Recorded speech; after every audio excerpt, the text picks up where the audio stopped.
성경 말씀 보시겠습니다. 오늘 은혜 받을 말씀은 구약 성경 시편 4편 말씀입니다. 구약 성경 제가 가지고 성경책으로 806페이지에 있는 말씀입니다. 시편 4편. 우리 다 같이 1절 말씀부터 8절까지 함께 말씀을 읽도록 하겠습니다. 우리 영상으로 예배드리는 분도 같이 읽으실까요? 시편 4편. 구약 성경 시편 4편 1절부터 8절까지 다 같이 읽겠습니다. 시작. 내 의의 하나님이여, 내가 부를 때 응답하소서.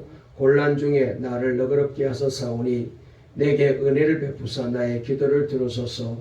인생들아, 어느 때까지 나의 영광을 바꾸어 욕되게 하며 헛된 일을 좋아하고 거짓을 구하려는가? 여호와께서 자기를 위하여 경건한 자를 택하신 줄 너희가 알지어다. 내가 그를 부를 때에 여호와께서 들으시리로다. 너희는 떨며 범죄하지 말지어다. 자리에 누워 심중에 말하고 잠잠할지어다. 의의 제사를 드리고 여호와를 의지할지어다. 여러 사람의 말이 우리에게 선을 보일 자 누구뇨 하오니 여호와여, 주의 얼굴을 들어 우리에게 비추소서.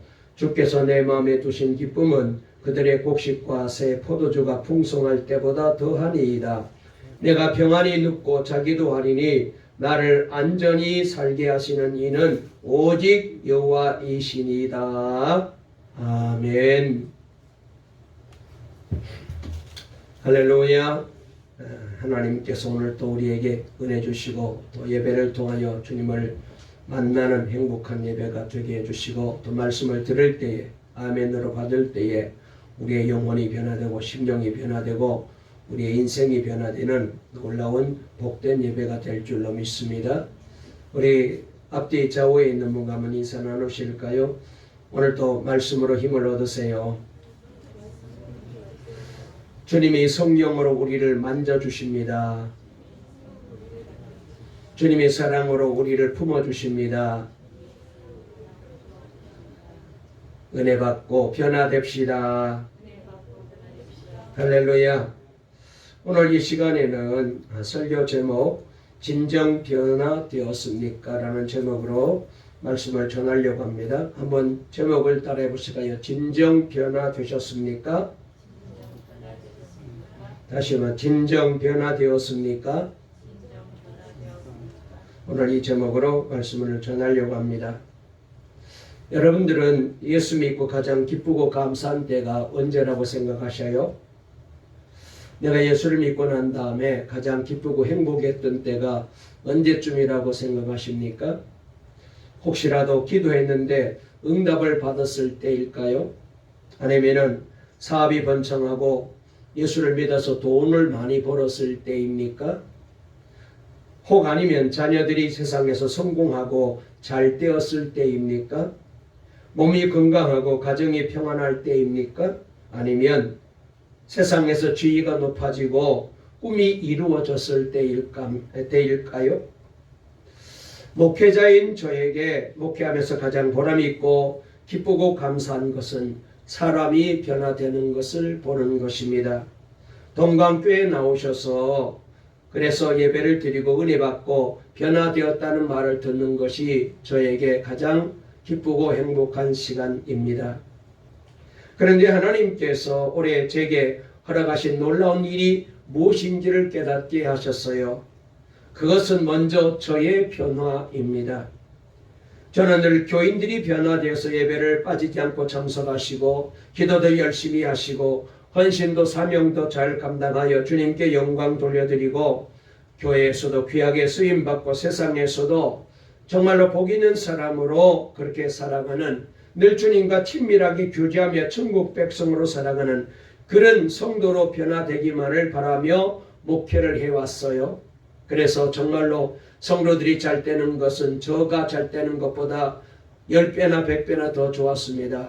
우리 자녀들보다 성도들의 가정의 자녀들이 잘 되는 것이 좋았고, 그래서 또 사업이 번창했다는 얘기를 들을 때 너무 기뻐했습니다.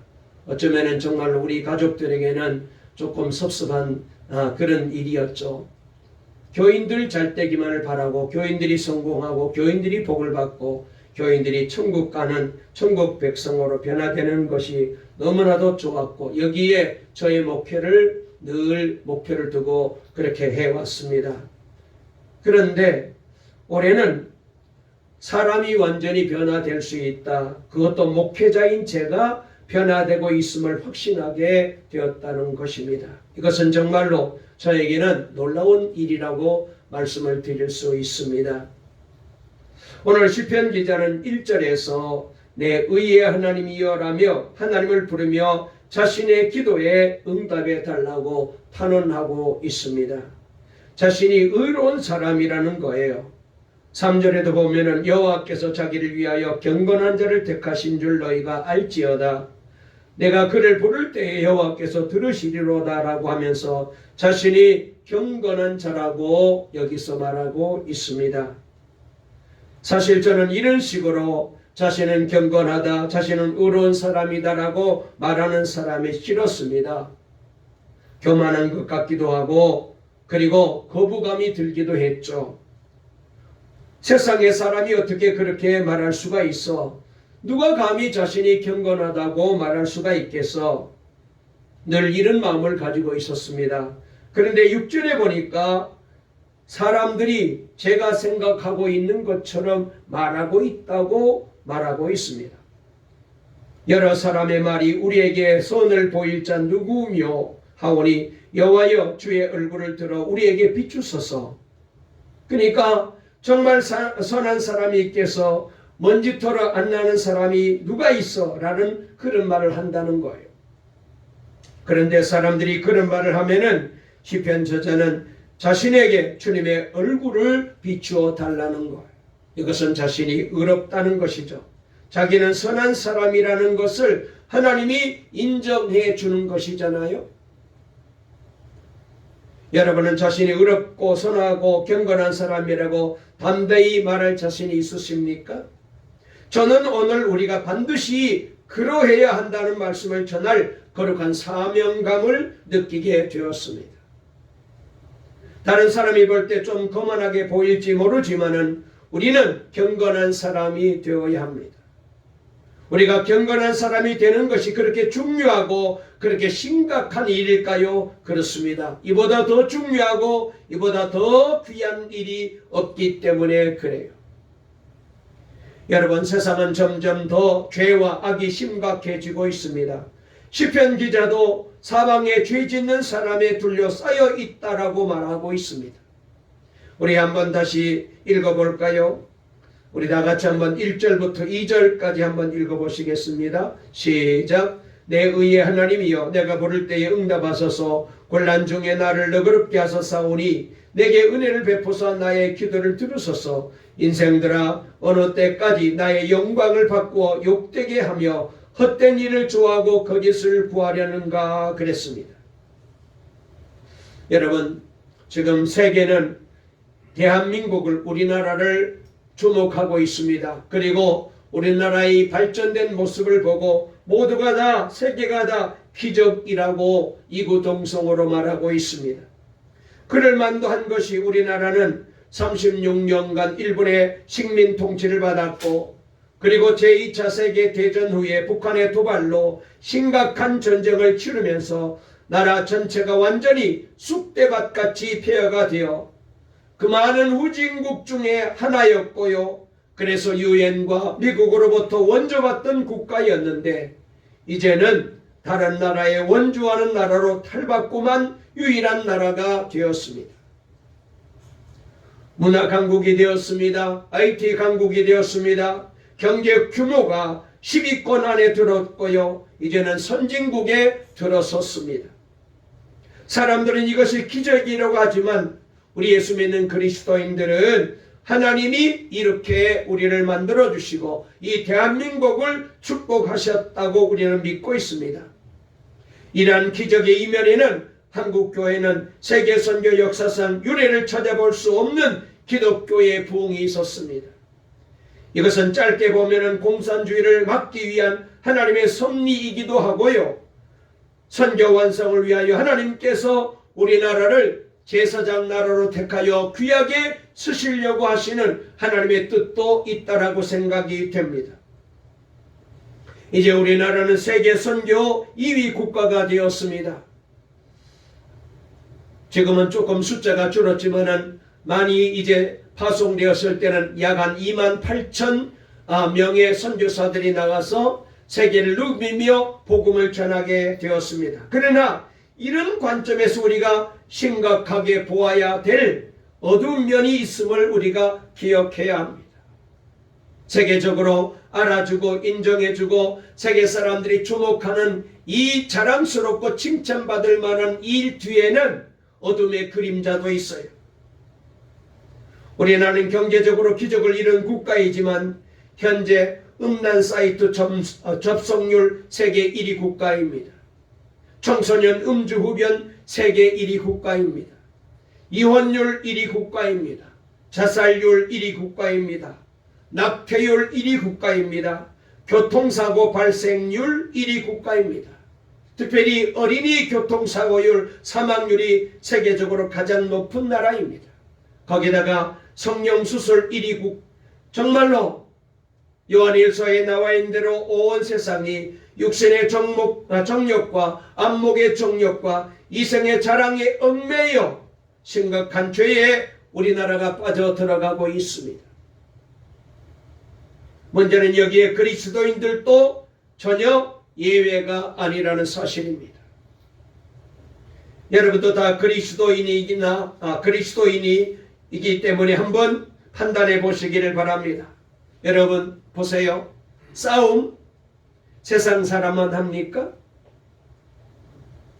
욕심 세상 사람만 그렇게 삽니까? 거짓말 세상 사람만 거짓말합니까? 이제 하나님의 마음을 알 것 같지 않습니까? 그렇다면 코로나 위기 앞에서 우리가 여전히 죄를 청산하지 못하고 있다면 하나님께서는 어떻게 하셔야 하겠어요? 회개한 마음으로 기도하는 여러분은 이제 은밀한 죄에서 벗어나 의롭고 그리고 선하고 경건한 사람이 되었습니까? 아직도 아닙니까? 여전히 우리 모두는 아직도 변하지 않고 있습니까? 여러분, 여기에 대한 하나님의 엄한 심판이, 하나님의 무서운 벌이 있을 거예요. 물론 하나님께서는 이런 죄를 심판하는 간단한 방법이 있습니다. 어떻게 해요? 큰 벌을 주시면 간단하게 해결되죠. 우리 집 앞마당에 북한이 쏜 탄도미사일이 핵폭탄이 떨어지고 코로나로 내 주변에 있는 사람들이 다 죽어나가고 사업이 망하고 가정이 깨어지고 몸도 병들고 식량도 구하기 어려워 울며 불며 돌아다니게 되면 그때는 누구도 하나님께서 벌을 내리셨구나, 내 죄에 대해서 하나님이 이렇게 심판하시는구나 눈물로 회개하며 죄 짓는 생활에서 떠날 거예요. 결국 이렇게 되어야 회개할 것입니까? 그런데요, 하나님께서는 결코 이런 방식으로 우리를 다루시기를 원치 아니하셔요. 우리에게 무서운 징계나 극한 상황이 아니라도, 그리고 하나님의 엄한 심판이 아니더라도 얼마든지 우리가 변화될 수 있는 기회를 주신 거예요. 그게 뭔지 아세요? 바로 복음입니다.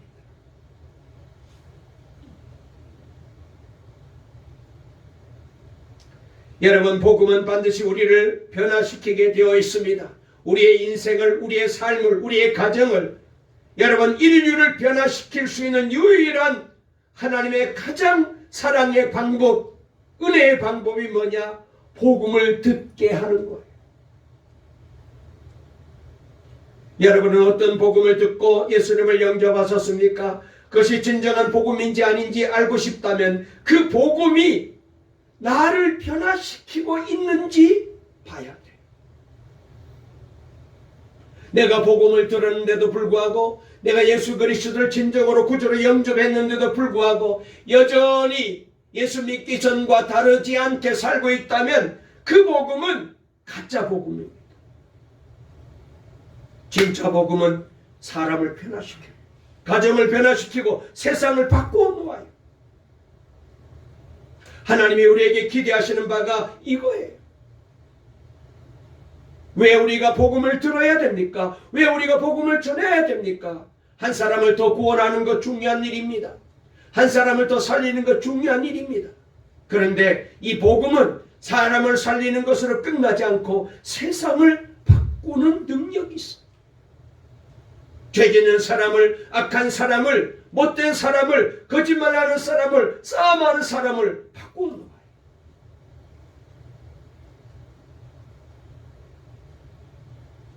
삶이 변하지 못하였다면 여러분은 아직도 정확한 복음을 알고 있는 게 아닙니다. 복음에는 속죄뿐만 아니라 죄를 완전히 이기는 승리가 그 안에, 이기는 능력이 그 안에 들어있거든. 그래서 히브리서 12장 14절에 보니까 모든 사람과 더불어 화평함과 거룩함을 따르라. 이것이 없이는 아무도 주를 보지 못하리라고 말씀하셨습니다.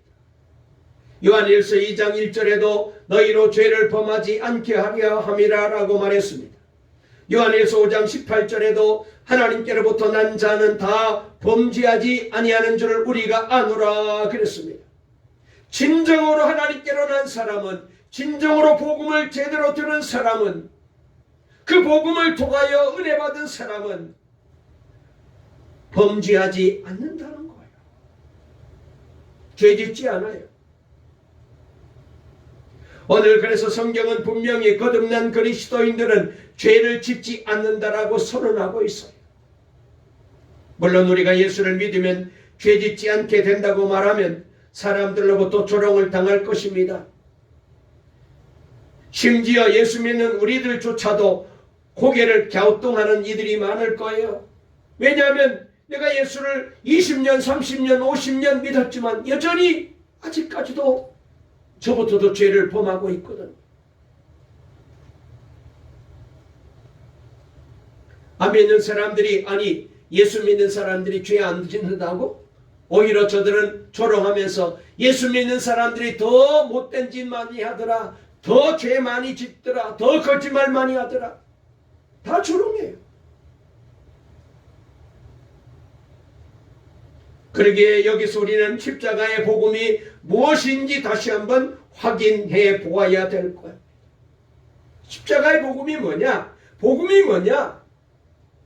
로마서 6장 6절에 보니까 우리가 알거니와 우리의 옛사람이 예수와 함께 십자가에 못 박힌 것은 죄의 몸이 죽어 다시는 우리가 죄에게 종 노릇하지 아니하려 함이니 그랬어요. 여기서 중요한 이 로마서 6장 말씀은 우리 옛사람은 예수를 믿는 순간 예수님과 함께 내가 십자가에 못 박혀 죽었다는 거예요. 죄에 대하여서는 우리가 죽었대요. 그런데도 내가 여전히 죄를 짓고 있다면 내가 안 죽은 거잖아요.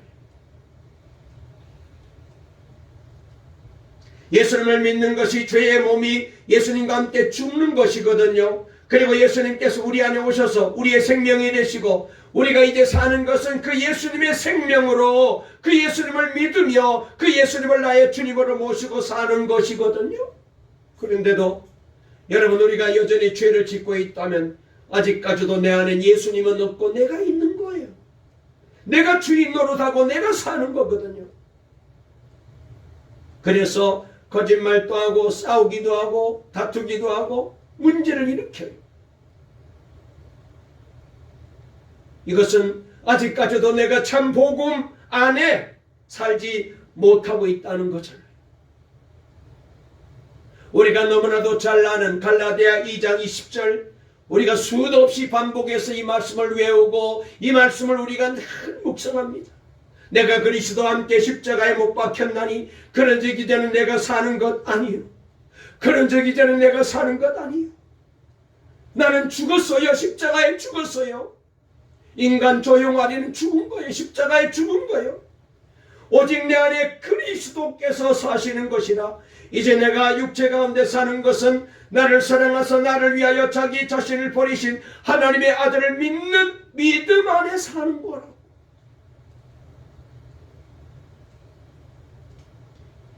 여러분, 그러므로 이 귀한 복음을 정말 믿는다면 삶이 변하지 않는 것이 참 이상해요. 여러분, 이 성경 요절 우리가 줄줄 외운다고 내가 변하는 게 아니에요. 사람들이 아이고 대단합니다, 거룩해 보입니다, 여러분 그렇게 나를 높이 보는 게 아닙니다. 천번 만번 외우고 다녀도 아무 의미 없어요. 변화돼야 돼요. 난 죽었다고, 내 안에 예수님이 살아계시고 그래서 날마다 이 복음을 따라 살아야 되는데, 성경은 외우면서도 여전히 내가 주인이거든, 내가 살아서 내가 왕노릇하는 거예요.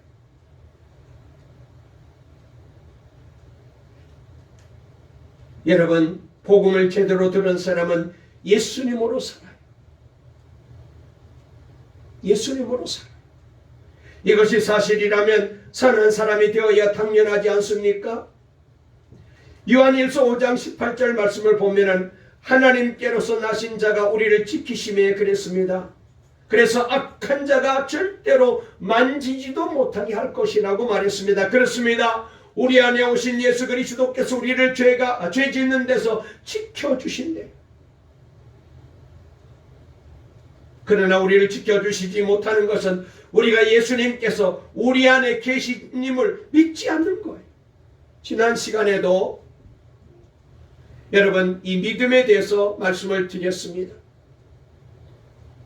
예수님을 우리가 진심으로 나의 구주로 믿고, 그리고 예수님이 십자가에서 나의 죄를 다 사해 주심을 우리가 믿어야 된다.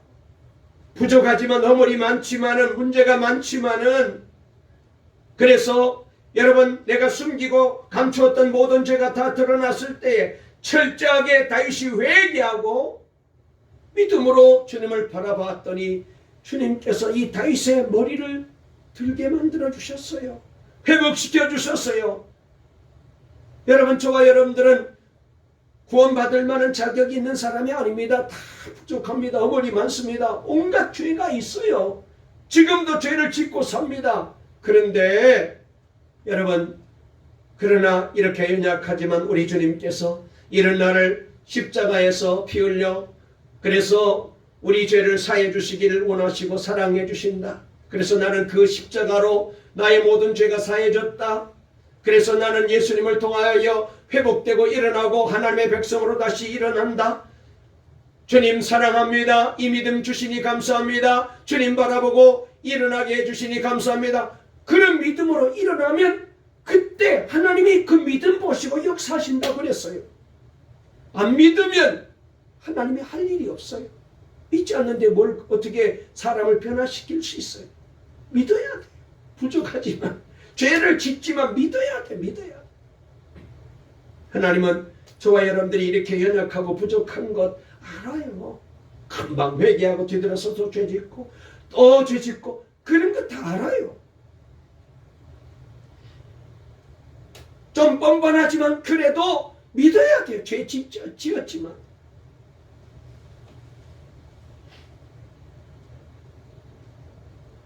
많은 그리스도인들이 죄를 짓고 즉시 회개하지 않습니다.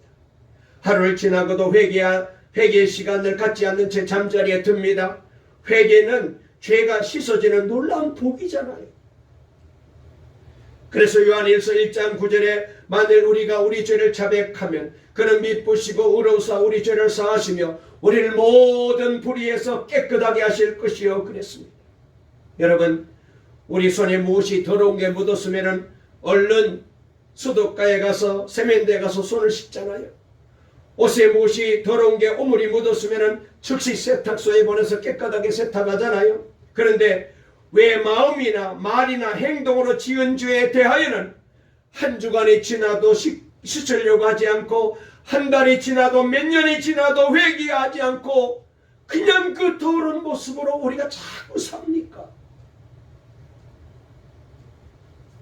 여러분, 아무리 옷 깨끗하게 입어도 안 됩니다.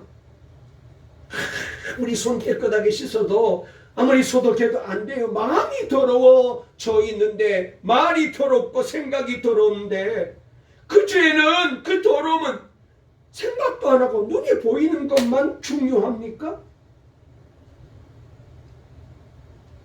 그게 뭐 그렇게 중요해요?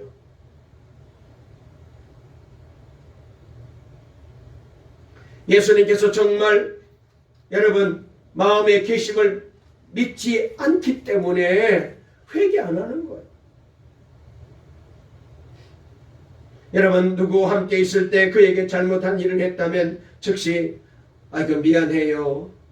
잘못했어요. 내가 실수했어요.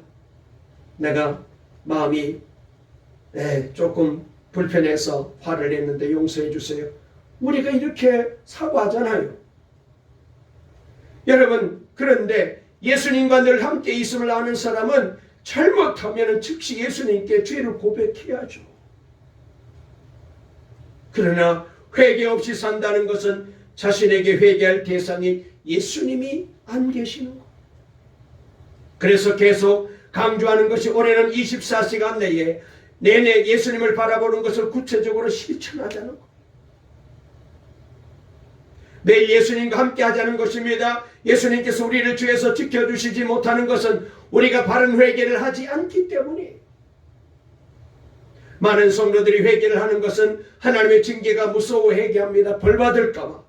그것은 결코 우리를 근본적으로 변화시키지 못해요. 벌 받을까 봐 회개하는 것은 하나님의 마음을 바르게 알지 못해요. 어느 목사님이 아들이 거짓말하는 것을 고쳐보려고 매를 들었대요. 다음에 또 거짓말하면은 오늘은 내가 세 대를 때리는데 다음에는 곱절로 때릴 거야? 위협을 합니다. 그런데 아이가 달라지지 않습니다. 그래서 점점 이제 이 매가 늘어가지고 100대가 넘어갔어요. 또 아들이 거짓말합니다. 그래서 아들을 100대를 때리고 목사님이 꼬꾸라졌대요. 힘들어서가 아니라 그때 하나님께서 종아 내가 너를 이렇게 다루었다면 네가 견딜 수 있겠느냐? 이 귀한 하나님의 주님의 음성을 듣고 목사님이 꼬꾸라진 거. 자식이 거짓말하는 것은 매를 들면서 자신은 하나님 앞에 얼마나 거짓말 많이 하고 얼마나 죄를 많이 지었는데 한 번도 거기에 대해서 바르게 회개해 보지 못했기 때문에 내가 두려워 회개하는 것은 진정한 회개가 아닙니다. 어떤 사람은 죄가 싫어서 회개를 합니다. 정말 죄를 싫어하며 애통해야 합니다. 그러나 울고불고 회개도 금식하고 철회하고 공개 자백을 해도 여전히 평생 죄에 묶여 살며 더욱 좌절에 빠질 뿐 죄에서 벗어나지 못합니다. 여러분 진정한 회개는 말로만 해서 안 돼. 어떻게? 예수님을 바라봐야 돼. 요한일서 1장 9절에 기록한 요한일서 1장 전체 문맥은 예수님과 친밀한 사귐에 대해서 가르치는 말씀입니다. 이 맥락에서 1장 9절을 다시 한번 제가 읽어드릴게요. 만일 우리가 우리 죄를 자백하면 저는 미쁘시고 의로우사 우리 죄를 사하시며 모든 불의에서 우리를 깨끗게 하실 것이요 그랬어요. 이사야 59장 1절 2절 말씀 기억하시지요? 들어보세요. 여호와의 손이 짧아 구원하지 못하심도 아니요 귀가 둔하여 듣지 못하심도 아니라 오직 너희 죄악이 너희와 너희 하나님 사이를 갈라놓았고 너희 죄가 그의 얼굴을 가려서 너희에게서 듣지 않으시게 함이니라 그랬습니다. 이 말씀대로 죄는 예수님과 하나님과의 관계를 단절시켜요. 그래서 마귀는 작은 죄라도 짓게 하려고 발악을 하는 거잖아요. 그러나 우리가 죄를 지어도 즉시 회개하고 예수님 바라보면 예수님과의 사귐이 곧 회복됩니다. 그렇습니다. 회개의 핵심은 예수 그리스도를 바라보는 거예요. 예수님을 바라보기에 즉시 회개하고 회개하면 예수님과 친밀한 관계가 회복이 되는 것입니다. 우리가 이렇게 계속 예수님을 바라보며 살게 되면 점점 죄를 지울 수가 없게 됩니다. 예수님과 함께 있다는 것이 믿어지는데 어떻게 죄를 지울 수가 있겠어요? 24시간 예수님을 바라보며 살면 처음에는 너무나 고통스럽습니다. 힘들어요. 모든 게 다 걸립니다. 전에는 아무렇지도 않게 지내던 일들이 불편해지고 아무렇지 않게 말했던 말이 불편해지고 어떻게 이렇게 계속 살 수 있을까? 재미없는 삶처럼 여겨져 고민에 빠집니다. 그러나 이것은 그동안 우리가 진정으로 마음에 오신 예수님을 믿지 않고 살고 있다는 증명일 것뿐입니다. 이제 비로소 예수님이 내 안에 계시고 24시간 우리와 함께 사시는 삶을 시작한 거예요. 우리는 예수님을 영접했다고 하면서도 우리 마음대로 살았고 교회 일을 하면서도 실제로는 우리끼리 의논하며 교회 일을 하고 있었던 것입니다. 이런 경우에 예수님이 계셔도 모르고 떠나셔도 모르죠. 예수님을 정말 바라보며 살게 되면 결코 이렇게 살 수 없습니다. 그래서 처음에는 불편하게 여겨지죠. 우리가 워낙 세상과 죄에 찌들려 있었기에 그러한 삶에서 맛보던 순간적인 기쁨을 끊으려는 것이 처음에 힘들어집니다. 마치 음식을 짜게 먹는 습관이 있는 사람, 건강 때문에 음식을 싱겁게 먹을 때 이 식습관을 바꾸려 할 때에 처음에는 어렵습니다. 이게 맛이 없고 그냥 입에 넣어도 전혀 즐겁지 않아요. 그러나 그렇게 해야 건강을 유지할 수 있잖아요.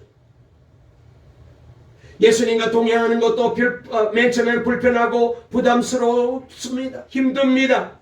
처음에는 재미없고 부담스럽게 하지만 곧 진정한 기쁨을 맛보게 돼요.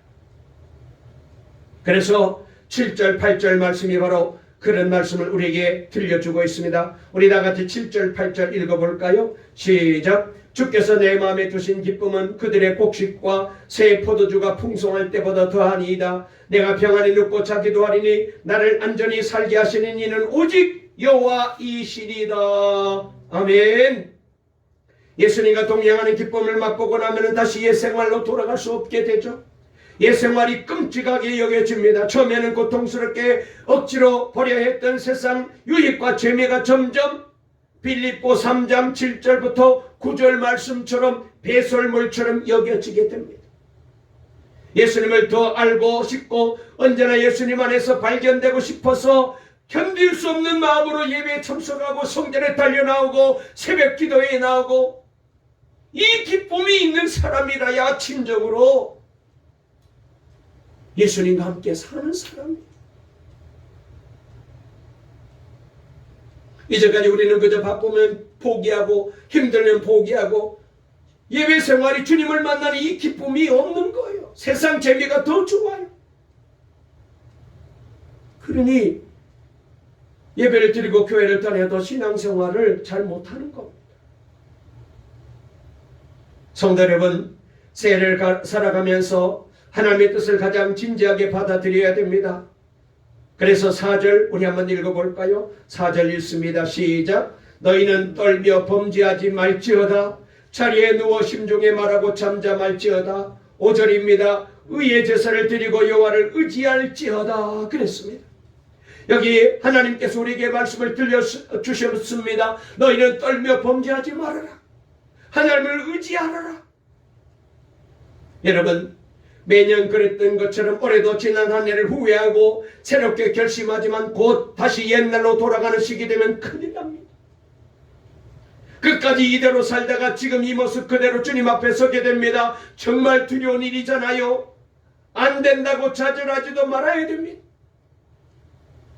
십자가 복음이 우리를 변화시킬 것입니다. 십자가의 능력으로 우리는 예수님을 모시고 살게 되었습니다. 믿음으로 예수님 바라보면 예수님께서 반드시 우리를 죄에서 건져주시고 지켜주실 거예요. 할렐루야. 마음을 활짝 열어 누구에게나 마음조차 다 보여주며 살기로 결단하십시오.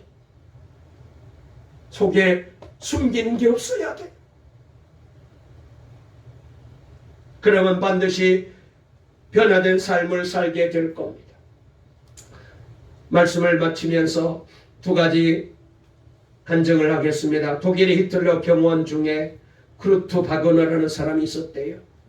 그는 히틀러를 신처럼 숭배했는데 전쟁이 끝날 무렵 히틀러가 자살하자 자신의 인생도 붕괴되는 것을 깨닫고 자살을 결심했습니다. 마지막으로 커피 한 잔을 마시려고 하던 중 테이블 위에 누가 갖다 놓았는지 전도 책자가 있는 것을 보고 끝까지 어떻게 이 전도 책자를 다 읽게 되었답니다. 그는 여기서 크게 변화되고 진정한 삶의 의미와 경배 대상을 찾은 그는 바로 부군의 목회자를 찾아가 회개하고 예수 그리스도를 영접했습니다. 이때 그는 이렇게 고백했답니다. 예수님은 구세주이시며 평화의 주인이십니다. 미국 시카고에 있는 어느 교회에서 3살짜리 어린아이의 장례식이 있었습니다. 먹지 못해 굶어 죽은 아이였습니다. 그런데 이 불쌍한 아이의 장례식에 어떤 남루한 옷을 입고 충혈된 눈으로 찾아온 한 알코올 중독자가 있었습니다. 그는 사람들이 기도하는 틈에 다가가서 죽어서 지금 시신을 앞에 놓고 장례 예배를 드리고 있는데 그 아이의 신발을 벗겨가지고 가져갔어요. 그걸 팔아 또 술을 먹는 거예요. 그 사람이 바로 죽은 아이의 아버지였어. 20년이 지난 후 시카고 제1장로교회에서는 수천 명의 성도들 앞에서 한 사람이 이렇게 간증합니다. 죽은 딸의 장례식에서 신발을 훔쳤던 파렴치범은 바로 저였습니다.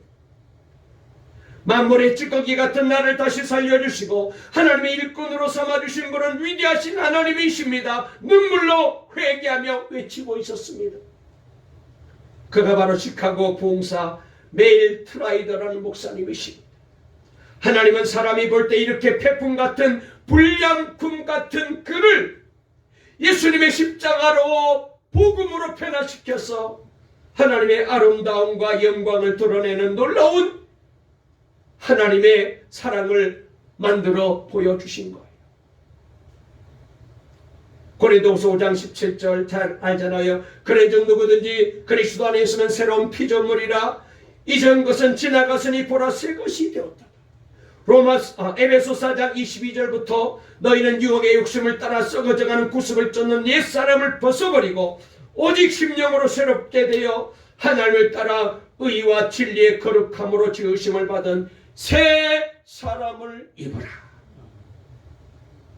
올해 저와 여러분이 목표가 있습니다. 새 사람 되는 거예요. 옛날같이 그렇게 예수 믿는 사람이 아닙니다.